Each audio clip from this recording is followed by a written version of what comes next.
Everyone. सो हमने last 2 videos बनाई थी जिसमें हमने पढ़ा था learning and memory. Okay, so throughout learning and memory we came to hear about 2 terms. One is pre-synaptic facilitation and other is long-term potentiation. Okay, so बहुत सारे student हैं जो इन टर्मिनोलॉजी में कंफ्यूज होते हैं. तो जब आप साइनेप्स पढ़ेंगे तब भी आपके बहुत सारे टर्म्स आएंगे, synaptic plasticity, synaptic facilitation, synaptic inhibition, pre synaptic और post synaptic inhibitions and facilitations, right. तो you should have a clear concept about this. तो लर्निंग एंड मेमोरी के मैकेनिज्म्स जब आप पढ़ते हैं तो 2 टर्मिनोलॉजी इंटरचेंज्ड होके यूज होती हैं, राइट. तो आज हम इस वीडियो में आपको क्लैरिफाई करेंगे कि exactly pre synaptic facilitation and LTP which is the long term potentiation exactly होते क्या हैं और उनके मैकेनिज्म में डिफरेंस क्या होता है. Okay, so let's quickly have a look on these 2 mechanism. So pre synaptic, तो हमें पता है यहाँ बात साइनेप्स की हो रही है, ठीक है. तो one neuron is synapsing on other neuron, right. So pre synaptic facilitation मतलब प्री साइनेप्टिकली ही कोई और न्यूरॉन है जो आके उस साइनेप्स को फैसिलिटेट कर रहा है, right. So this like this. तो ये जो मैकेनिज्म है ये हमने कहाँ पढ़ा था, जैसे हमने लर्निंग में सेंसिटाइजेशन पढ़ा था, ठीक है. धीरे धीरे इम्पल्स जो है, जो रिस्पॉन्स है वो बढ़ता जाता है. Okay, sensitization, fine. तो उसका मैकेनिज्म था pre synaptic facilitation. So learning के लिए हमें जानना जरूरी है कि प्री साइनेप्टिक फैसिलिटेशन ऐसा क्या है. क्या हम इसे LTP बोल सकते हैं? अगर नहीं तो क्यों, ठीक है. LTP में ऐसा क्या होता है, इज इट प्री साइनेप्टिक और पोस्ट साइनेप्टिक, ठीक है. तो प्री साइनेप्टिक फैसिलिटेशन में जब एक नर्व दूसरे पे साइनेप्स होती है, so this is axon synapsing on the cell body of other neuron, ठीक है. अब एक और इंटर न्यूरॉन या फिर we can say interneuron, तो एक और न्यूरॉन है. फॉर एग्जाम्पल हमने पढ़ा था एसोसिएटिव लर्निंग, ठीक है. तो कोई और स्टिमुलस हम साथ साथ दे रहे हैं, तो that neuron can basically facilitate this synapse, fine. Basically उसे स्ट्रेंथन करता है, ठीक है. जो चेंजेस होंगे वो हम पढ़ेंगे, but let's just have a look. आखिर ऐसा होता क्या है कि साइनेप्स जो है वो स्ट्रॉन्ग इम्पल्स देने लगता है, EPS भी ज़्यादा सिक्रेट होने लग जाता है. तो लेट्स सी हाउ. सो ये जो साइनेप्स हैं हम इसी का यहाँ पे जूम करके देखेंगे, ठीक है. So this is the, you can see this. So this is the interneuron which is facilitating interneuron. Okay, ये जो interneuron है ये यहाँ पे दिखाया गया है. Okay, and this big neuron, this is the nerve ending of presynaptic neuron. Presynaptic. Okay, so ये जो presynaptic neuron है जो पहले इस पे synapse कर रहा था, this red terminal, this is the postsynaptic terminal. Postsynaptic terminal. Okay, तो हमें ये देखना है कि ये जो प्री साइनेप्टिक न्यूरॉन है which was synapsing on post synaptic neuron, ये जो एक्स्ट्रा न्यूरॉन है ऐसा ये क्या करता है जिसकी वजह से साइनेप्टिक स्ट्रेंथनिंग होती है. फाइन, न्यूरोट्रांसमीटर ज़्यादा रिलीज होते हैं, कैल्शियम बढ़ जाता है, right. Ultimately pre synaptic facilitation की हम बात कर रहे हैं तो चेंजेस सिर्फ प्री साइनेप्टिक लेवल पे ही होंगे. न्यूरोट्रांसमीटर का नंबर बढ़ जाएगा, कैल्शियम ज़्यादा होगा और न्यूरोट्रांसमीटर रिलीज ज़्यादा होगा, राइट. ठीक है, तो हमें देखना है कि ऐसा क्या होता है. तो बेसिकली होता क्या है, जब एक इंटर न्यूरॉन प्री साइनेप्टिकली न्यूरॉन के ऊपर साइनेप्स कर रहा होता है तो वो सिक्रेट करता है 5-HT सीरोटोनिन, ठीक है. यहाँ भी एक्शन पोटेंशियल होगी, ठीक है, किसी वजह से. तो उसकी वजह से जो एक्सोसाइटोसिस ऑफ न्यूरोट्रांसमीटर होगा तो ये होगा 5-HT, ठीक है. सीरोटोनिन सिक्रेट होगा. अब सीरोटोनिन जो है वो प्री साइनेप्टिकली सीरोटोनिन रिसेप्टर्स पे एक्टिवेट होगा. तो ये होते हैं G प्रोटीन कपल रिसेप्टर्स, ठीक है. अब ये क्या क्या करेगा, let's see that. So first of all ये क्या करेगा, ये एक्ट करेगा सीरोटोनिन हेयर, G प्रोटीन पे एक्ट करेगा और इन चैनल्स को ओपन कर देगा, ठीक है. अब यहाँ से क्या होगा, ये stimulatory kind of G protein होते हैं जिसकी वजह से एडिनाइल साइक्लेज एंजाइम जो है वो एक्टिवेट हो जाएगा. एडिनाइल साइक्लेज जो कि मेम्ब्रेन के अंदर ही होता है. एडिनाइल साइक्लेज जो है वो क्या करेगा, प्रोटीन काइनेज A बनाएगा because of cyclic AMP production, ठीक है. तो एटीपी से एम साइक्लिक एएमपी बनेंगे और एएमपी की वजह से प्रोटीन काइनेज ए बनेंगे। तो once you have protein kinase A in the cell, ये प्रोटीन काइनेज ए क्या करेगा, it's going to stimulate the calcium channel and open them. ठीक है, ये वाले चैनल पोस्ट साइनेप्टिक जो प्री साइनेप्टिक जो मेम्ब्रेन पे है, ये चैनल किस चीज के लिए रिस्पॉन्सिबल है, एक्सोसाइटोसिस के लिए। ठीक है, तो जो न्यूरोट्रांसमीटर है वो रिलीज होना बढ़ जाएगा, इंक्रीज हो जाएगा, right. First thing protein kinase ए ने किया है, फर्स्ट थिंग एक्सोसाइटोसिस बढ़ाया, right. Second thing protein kinase ए पोटेशियम चैनल्स को ब्लॉक करेगा, राइट। ये यहाँ फॉस्फोरिलेट कर देगा इन चैनल्स को, जिसकी वजह से ये ब्लॉक हो जाएंगे। ठीक है, अब पोटेशियम ब्लॉक का मतलब भी डीपोलराइजेशन है, राइट। पोटेशियम ब्लॉक का मतलब है कि मेम्ब्रेन पोटेंशियल जो है इनसाइड पॉजिटिविटी की तरफ जा रही है, राइट। सो दोनों ही चेंज इसे प्रमोट करेंगे एक्सोसाइटोसिस को। अब अंदर पॉजिटिव चार्ज बढ़ रहा है, ठीक है, यानी अंदर एक्शन पोटेंशियल बढ़ रही है, यानी वोल्टेज गेटेड जो कैल्शियम चैनल है ये और ज्यादा कैल्शियम इनफ्लक्स कराएंगे बिकॉज ऑफ दिस डीपोलराइजेशन। जो वोल्टेज गेटेड कैल्शियम चैनल है उनसे कैल्शियम और ज्यादा अंदर जाएगा। अंदर कैल्शियम का मतलब क्या है कि मोर and more vesicles will be form, neurotransmitter और ज्यादा सिंथेसाइज होगा और ज्यादा एक्सोसाइटोसिस होगा, right. First thing. Second thing, यहाँ पे जी क्यू टाइप भी जी प्रोटीन रिसेप्टर्स होते हैं जिन पे सीरोटोनिन बाइंड करेगा। ठीक है, सेम न्यूरॉन में फोस्फोलाइपेज सी पाथवे, फोस्फोलाइपेज जो है वो मेम्ब्रेन के अंदर ही ट्रांसमेम्ब्रेन प्रोटीन्स होते हैं, जिसकी वजह से वो डिवाइड होता है किसमें, डीएजी में और IP3। ठीक है, अभी IP3 जो है वो प्रोटीन काइनेज सी सिंथेसाइज कराते हैं। प्रोटीन काइनेज सी सिंथेसाइज होगा जो कि कैल्शियम चैनल्स को ओपन करेगा और कैल्शियम इंट्रासेलुलर कैल्शियम जिसकी वजह से बढ़ जाएगा। ठीक है, और सेकेंड थिंग ये वेसिकल्स को स्टिमुलेट करेगा, more and more vesicle synthesize होंगे। फाइन, तो बेसिकली प्री साइनेप्टिक टर्मिनल जो प्री साइनेप्टिकली जो इंटरन्यूरॉन हमारा साइनेप्स हो रहा था उसने क्या किया, अल्टीमेटली कैल्शियम को बढ़ाया है, open calcium channels and increase intracellular calcium. Second thing, more and more vesicles are synthesized. Third thing, it's basically increasing the exocytosis. That's why the synaptic strengthening occur.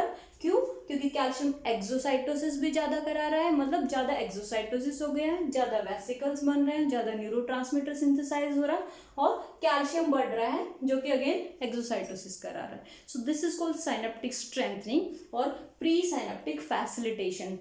Use कहाँ है इसका, sensitisation. ठीक है, हमने non associative learning पढ़ा था जिसमें habituation and sensitization था। So sensitization occur via this mechanism. Fine, coming to next mechanism which is long term potentiation.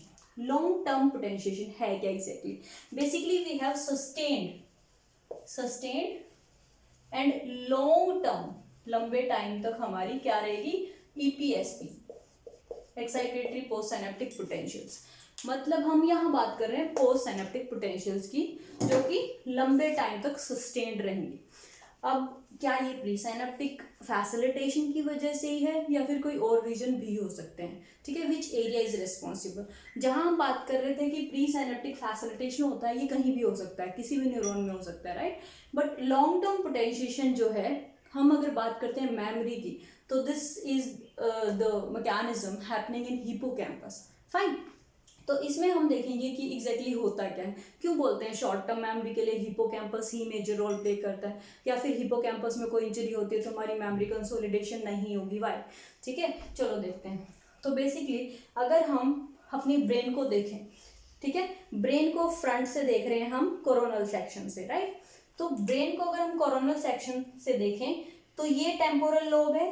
Fine, तो हम सिर्फ एक साइड का टेम्पोरल लोब यहाँ पे जूम करके देखेंगे, राइट। ये गायरस है नीचे की तरफ। ठीक है, तो हम इस एरिया को, सिर्फ इस एरिया को हम यहाँ जूम करके देख रहे हैं, दिस वन। ठीक है, तो बेसिकली हमें देखना है कि आखिर इंफॉर्मेशन कहाँ ट्रेवल करती है कि शॉर्ट टर्म मेमोरी में कन्वर्ट हो जाती है वो। Okay, so let's see. So ये this one is the gyrus. Okay, so within that this portion is called sibiculum.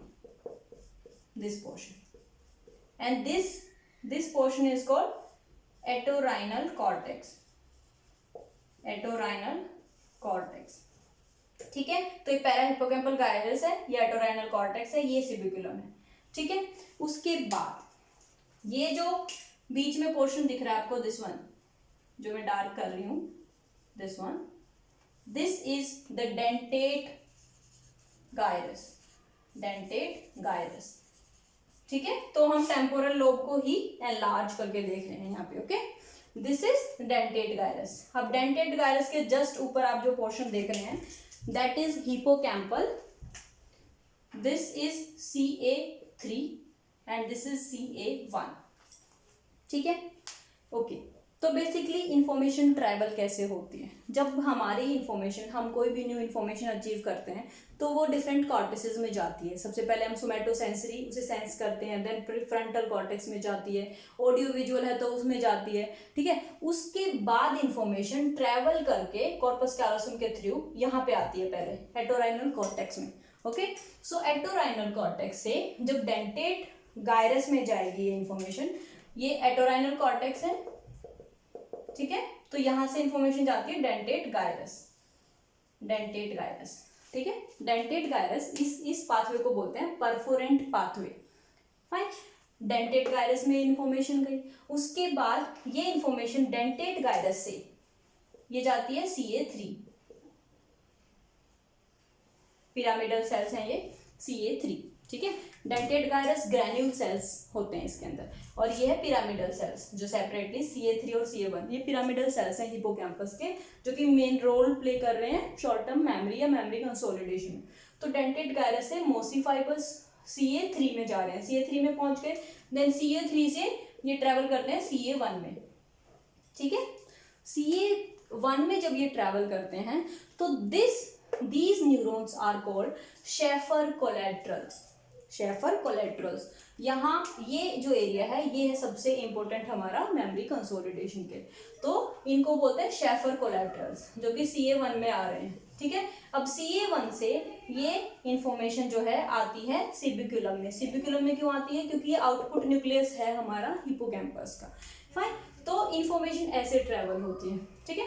तो शेफर न्यूरॉन जो है, शेफर कोलेट्रल्स जो है, यहाँ होती है LTP, long term potentiation, fine. तो सबसे पहले आपको ये बताना था कि लॉन्ग टर्म पोटेंशिएशन होती कहाँ है, ठीक है। अब हम बात करते हैं कि लॉन्ग टर्म पोटेंशिएशन जो है वो है क्या। तो लॉन्ग टर्म पोटेंशिएशन हम बात करते हैं यहाँ पे, क्या ये प्री साइनेप्टिकली होती है या पोस्ट साइनेप्टिकली होती है। तो जब हम LTP की बात करते हैं compare to pre synaptic facilitation, so this is more post synaptically. Let's see how. So this is a pre-synaptic neuron and this is a post synaptic neuron, ठीक है। अब यहाँ सबसे important क्या है, you have to know two type of channels, fine. There are two type of channel which are present here. One is the AMPA receptor, ठीक है, and second the most important are the NMDA receptor. These NMDA receptors are normally present with a magnesium block. So this is magnesium, which is always blocking this NMDA channel, NMDA receptors, right? So what happens basically? Presynaptically things are same. So presynaptically we have action potential which is coming. Rehearsal करोगे तो और ज़्यादा आएगी, attention ज़्यादा होगा तो और ज़्यादा आएगी. And here even the presynaptic facilitation can also increase this action potential. अब एक्शन पोटेंशियल आएगी तो अल्टीमेटली न्यूरोट्रांसमीटर रिलीज होंगे, ठीक है। अब बात आती है कि व्हाट नेक्स्ट। तो LTP की सबसे major difference pre synaptic facilitation से है कि here we are talking about postsynaptic facilitation, first thing, okay. Now let's see, अब जो एम्पा रिसेप्टर्स हैं, तो बेसिकली LTP होगा क्या, हमारी जो नॉर्मल, अगर हम वही काम करते तो नॉर्मल हमारा एक्शन पोटेंशियल ऐसे होता, ठीक है। अगर LTP हुआ है तो एक्शन पोटेंशियल और ज़्यादा हो गया, मतलब साइनैप्स स्ट्रेंथन हो गया। अगर LTD है, लॉन्ग टर्म डिप्रेशन, तो साइनैप्स मतलब जो एक्शन पोटेंशियल का जो रिस्पॉन्स है वो कम हो गया, दैट इज LTD। तो इसे हम बोलेंगे LTD डिप्रेशन और इसे बोलेंगे LTP, अगर ये नॉर्मल एक्शन पोटेंशियल है, ठीक है। तो ये होता कैसे है? फर्स्ट ऑफ ऑल बेसिकली क्या होता है, जब एम्पा रिसेप्टर्स जो कि बहुत ही जो रिसेप्टर्स हैं जिनका थ्रेशोल्ड है वो बहुत ही वीक होता है, तो कोई भी एक्शन पोटेंशियल आई, आपने एक नॉर्मली लर्निंग की, लाइक लर्निंग भी नहीं, बिल्कुल ही कम अटेंशन स्पैन से आपने कुछ पढ़ाई करी, राइट, कुछ भी स्टडी किया, तो क्या होगा, यहाँ पे न्यूरोट्रांसमीटर सीक्रेट होगा। यहाँ पे न्यूरोट्रांसमीटर है ग्लूटामेट, ग्लूटामेट, ओके। तो glutamate will bind on the AMPA receptor open होंगे और यहाँ पे सोडियम इन्फ्लक्स होगा, सोडियम एंड कैल्शियम इन्फ्लक्स होगा, राइट, बहुत ही माइनर क्वांटिटी में यहाँ पे होगा, ठीक है। तो एक्शन पोटेंशियल जो है बहुत ही वीक होगी यहाँ पे, ठीक है। तो ये कभी भी लॉन्ग टर्म मेमोरी में कन्वर्ट नहीं कर सकता, यहाँ पे एलटीपी नहीं होगी बिकॉज ऑफ एम्पा रिसेप्टर्स ओनली। तो इसीलिए जब आप बार बार रिहर्सल करेंगे, बार बार रिहर्सल, ठीक है, रिपीटिशन ऑफ एनी एक्ट और जो भी आप स्टडी कर रहे हो, या फिर प्री सिनेप्टिक फैसिलिटेशन किसी वजह से हुआ है, आप न्यूमोनिक बना रहे हो, ठीक है, ताकि याद रहे, अगर ये चीजें आप कर रहे हो तो आप क्या कर रहे हो, ग्लूटामेट का रिलीज बढ़ा रहे हो, ठीक है। अब जब भी ग्लूटामेट का रिलीज बढ़ेगा तो एम्पा रिसेप्टर से सोडियम और कैल्शियम और ज्यादा इंक्रीज होंगे, तो पॉजिटिविटी बढ़ेगी, दैट इज कॉल्ड डीपोलराइजेशन, ठीक है। अब जैसे ही एक्शन पोटेंशियल और पॉजिटिव जाएगा, तो अगर हम बात करें थ्रेशोल्ड ऑफ दी चैनल्स, ठीक है, लाइक दिस, तो एक्शन पोटेंशियल बढ़ेगा, ईपीएसपी बढ़ेगा, ठीक है। अब यहाँ पे अगर यहाँ मान लो ये है एनएमडीए का थ्रेशोल्ड, एनएमडीए रिसेप्टर्स का थ्रेशोल्ड है, तो जब तक ये पॉजिटिविटी इतनी नहीं हो जाती कि ये इस थ्रेशोल्ड को टच करे, तब तक कुछ नहीं होगा। बट जैसे ही पॉजिटिविटी इतनी होती है कि ये थ्रेशोल्ड को टच करे, तो suddenly there will be action potential. तो एक्शन पोटेंशियल, यहाँ एक्शन पोटेंशियल जनरेट होगा, तो because of this action potential, because of this depolarization, this magnesium block is removed, fine। तो magnesium block because of depolarization it's removed, ठीक है। तो ये basically these are open now and a large EPSP is generated and which is leading to action potential। तो ये जो है बहुत ज्यादा कैल्शियम इन्फ्लक्स कराता है। एनएमडीए की स्पेसिफिकेशन क्या है, कैल्शियम इन्फ्लक्स होगा बहुत ज्यादा, ठीक है। तो यहाँ तक आपको समझ आया कि एम्पा रिसेप्टर वीक चैनल्स हैं जो कि कुछ इन्फ्लक्स कराएंगे, जैसे ही आपका ग्लूटामेट ज्यादा सीक्रेट होगा, एम्पा रिसेप्टर से जैसे डीपोलराइजेशन की तरफ होगा, एनएमडी ओपन हो जाएगा, मैग्नीशियम ब्लॉक ओपन हो जाएगा, राइट। अब अगर मैग्नीशियम ब्लॉक ओपन होता है तो आपको एलटीपी अगर डिस्क्राइब करना है तो आपको यहाँ दो चीजें पता होनी चाहिए, वन थिंग कि रिसेप्टर्स का क्या रोल है, और उसके बाद एनएमडीए करता क्या है। एनएमडीए की वजह से कैल्शियम इंक्रीज होगा, ठीक है। अब आगे क्या होगा वो आपको बताना है। कैल्शियम इंक्रीज होगा तो ये कालमिडोलिन से बाइंड करेगा, कालमिडोलिन। अब उसके बाद क्या होगा, that is the thing which leads to synaptic strengthening, ठीक है। So the most important thing, the calcium colmodulin, ठीक है, calcium colmodulin जो कॉम्प्लेक्स बनेगा, what it lead to synthesis of protein kinase C, which is the most important in CA1 neurons, ठीक है। जो CA1 neurons है हिपोकैम्पस के, उनमें जैसे ही प्रोटीन सी बनेगा, क्योंकि जब एनिमल्स में स्टडी हुई और प्रोटीन सी को डिलीट किया गया तो आगे मेमोरी कंसोलिडेशन बंद हो गया, ठीक है। तो this is the most important. अब प्रोटीन सी क्या क्या करेगा, एक तो ये सेल के अंदर जाएगा, न्यूक्लियस के अंदर जाएगा और जीन एक्सप्रेशन इंक्रीज करेगा, ठीक है।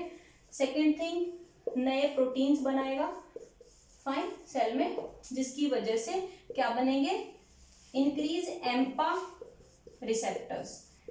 अब कुछ जो चैनल्स हैं वो बाहर जाके मेम्ब्रेन पे रिसेप्टर्स बन जाएंगे, एम्पा रिसेप्टर्स बन जाएंगे, जिसकी वजह से क्या होगा कि अगर आप वंस एलटीपी इज फॉर्म, उसके बाद एक साल बाद अगर आप कुछ वीक स्टिमुलस भी मिलता है उससे रिलेटेड, तो आप उसे रिट्रीव कर पाते हैं उस इंफॉर्मेशन को।